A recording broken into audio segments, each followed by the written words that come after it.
Miláčko, no dneska to musím spraviť, lebo to je hrozné. Hrozné toto.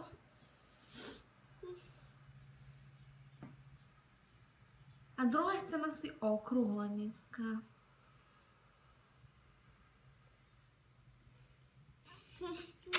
No, dobre to je.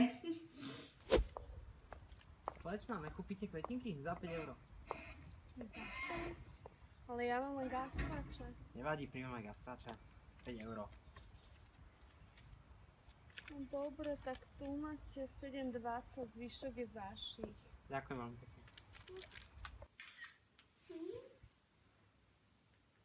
Ešte sprchu.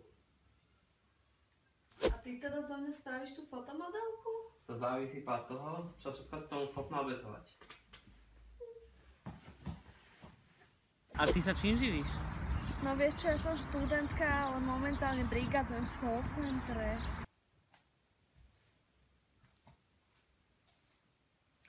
No dobre teda, tak keď priplatíš, tak prečo ne? No fotíš? Fotím, ale nebudeš na tom nejaká tučná? Si normálny? Vieš, aký mám program na to? Jak lusk. Láska moja, ale ty už si nejaký staročky, máš vrásky. Počúvaj, ale ja mám super nápad. Normálne ťa objednám ku kamoške a spraví ti taký botox, že hneď omladneš 10 rokov, akože sa stráti.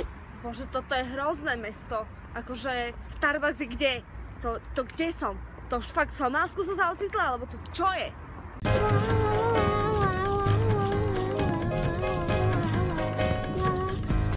No, to bude hneď na Instagram. Bože, ja som tak strašne rád, že ťa mám.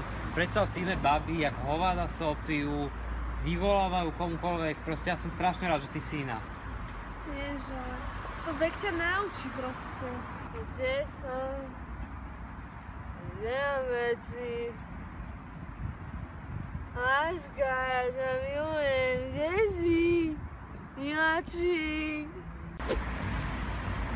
Slečna,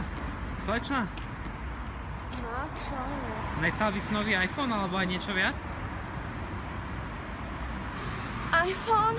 A výtonka, áno, ešte.